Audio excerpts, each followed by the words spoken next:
Potbrei, skaap, afvalstukkies, valpot. Ek braai my vleis in hulle eie vet. Ek sit hom so op die stoof, maak ek vuur, en so stadig braai die vet uit. Ek kan nie die smaak van kookolie in pot verdra nie.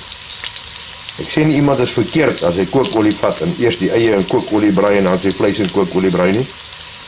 Maar wat ek sê, ek haat die smaak van kookolie in enige pot.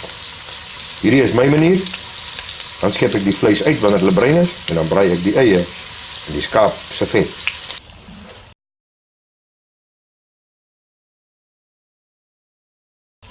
Nou wanneer die eie lekker bruin gebraai is, en die vleis lekker bruin gebraai is, dan sit ek my aardappeltjies by, en dan kook ons nou die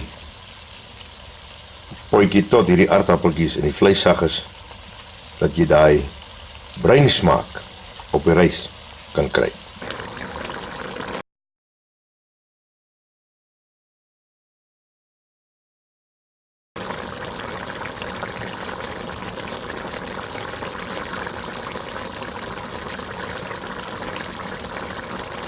Potgebreide skaapafvalvleisies in hulle eie vet met eie en 'n aardappeltjie wat in daai bruin sous bruin sag gekook het.